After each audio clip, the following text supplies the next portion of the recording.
Gaston avait toujours aimé sortir une chaise devant chez lui pour s'asseoir, regarder les gens passer en espérant y gagner quelques conversations avec des connaissances ou des gens courtois et curieux. C'est ainsi qu'il occupa nombre de ses dimanches et les fins de soirée lors des beaux jours quand il était de ce monde.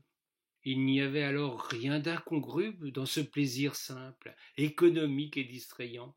Il n'était qu'à parcourir les bourgs, les villages et les villes de ce qui fut jadis notre douce France, pour voir ce spectacle de gens assis sur des chaises sur le pas de leur porte.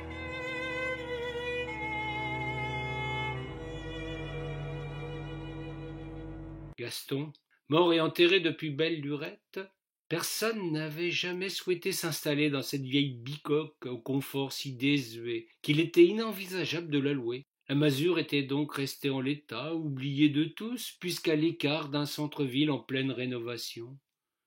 Les conditions étaient requises pour qu'advienne un phénomène étrange qui laissera dubitatifs les cartésiens et les gens trop sérieux. De cela, nous n'avons pas besoin pour poursuivre notre récit. Par un étrange mystère, une erreur d'aiguillage, une confusion au plus haut sommet de l'Éden, notre bon Gaston se trouva propulsé dans sa maison 50 ans après sa mort. C'était un dimanche après-midi, le bonhomme, se croyant réveillé d'une longue sieste, voyant un rayon de soleil à travers des fenêtres qu'il avait sans doute omis de nettoyer depuis quelque temps, se dit qu'il pourrait bien jouir de sa distraction favorite.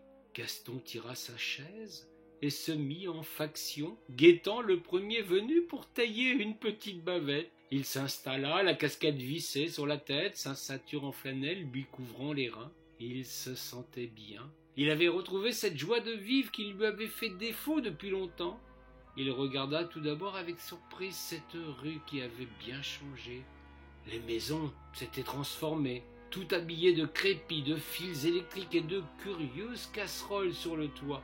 La chaussée était couverte de marques cabalistiques dont il ne percevait pas le sens. Plus curieux encore, il y avait devant chez lui et devant les autres demeures une rangée de tuteurs métalliques, alors que nulle plantation n'était envisagée sur le trottoir. Quelle drôle d'idée que voilà, se dit Gaston interloqué. Ils ont mis la charrue avant les bœufs.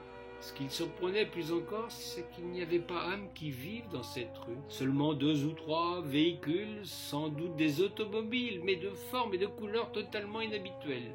Gaston commençait sérieusement à douter de ses facultés mentales. S'il avait su, il serait vite retourné se coucher dans son vieux lit couvert d'un édredon en plumes pour y reprendre son somme éternel. Malheureusement, il n'eut pas le temps de mettre à exécution cette idée qui l'avait effleuré. De la grande rue débouchèrent 2 piétons qui marchaient bon pas, sans l'intention de flâner.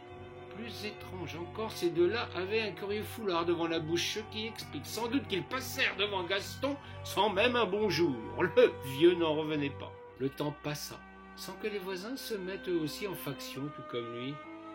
Ils avaient dû tous quitter la ville pour une raison qui échappait au bonhomme. Une bande de gamins bruyants arrivèrent eux aussi, chevauchant de curieuses trottinettes fonçant à vive allure alors qu'aucun des passagers n'avait besoin de trottiner. Gaston se frotta les yeux. Il était éberlué, puis fâché, qu'une fois encore personne ne songea à le saluer. Il n'y a plus de jeunesse, se dit l'ancien. Il n'avait pas remarqué que les jeunes portaient eux aussi ce curieux foulard.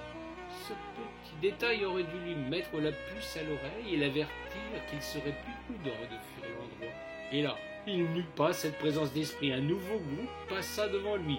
Des gens qui marchaient lentement cette fois, mais tous portaient ce bout d'étoffe qui masquait le visage. Les premiers passèrent devant lui sans même un regard, et encore moins un salut. Décidément, il se tramait quelque chose de bien étrange. Il se décida à interpeller une femme qui était en retrait du groupe. « Bien, bonjour, madame, excusez donc ma curiosité, mais que se passe-t-il ici pour que vous soyez tous dans cet accoutrement singulier ?» La femme jeta un regard furieux. Elle le toisa de la tête aux pieds, accéléra le pas comme si elle fuyait un pestiféré. Gaston n'en revenait pas. Les gens étaient devenus fous. La courtoisie avait déserté le pays, il n'y avait pas à dire. Il s'en passait de bien belle ici.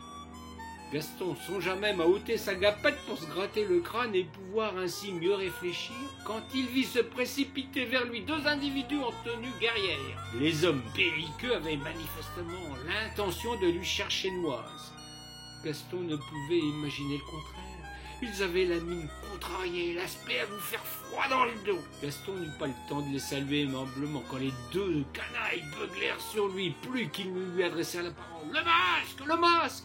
Gaston, qui ne comprenait goutte à cette vocifération, voulut s'enquérir de quoi il en retournait. « Bonjour, jeunes gens. Vous pourriez pour le moins respecter mon grand âge et vous adresser à moi de manière aimable. Que puis-je pour vous ?» Le malheureux, il en avait trop dit. Il fut immédiatement saisi au collet, retourné comme un malpropre et pire que tout, menotté. Une infamie qu'il avait connue durant l'occupation quand la milice lui avait cherché noise pour une histoire de marché noir. Gaston hurlait son désarroi et sa souffrance. Les deux jeunes gens dont l'un menaçait le vieux d'une arme de poing lui dirent alors qu'il serait bon qu'il se calme. Une femme venait de les avertir qu'elle avait été harcelée par un vieux lubrique et qui de plus ne portait pas de masque. Gaston perdait l'esprit. Lubrique, lui, quelle farce! Depuis quand s'adresser aimablement à une passante était devenu un crime? Et que signifiait cette histoire de déguisement obligatoire?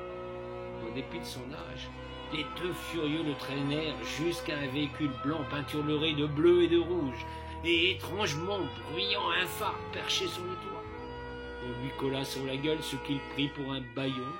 Ses souvenirs du traitement infligé par la milice lui revenaient comme une nausée.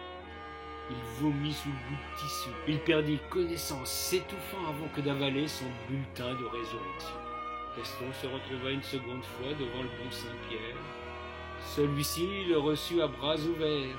Il quitta son auréole devant le vieux un peu choqué pour l'assurer de sa sympathie. Dieu et tous les saints vous prient de bien vouloir les excuser. Vous avez été victime d'une abominable erreur d'aiguillage. Au lieu de vous envoyer dans le secteur des bienheureux pour retrouver votre défunte épouse, vous avez été renvoyé au pays des survivants.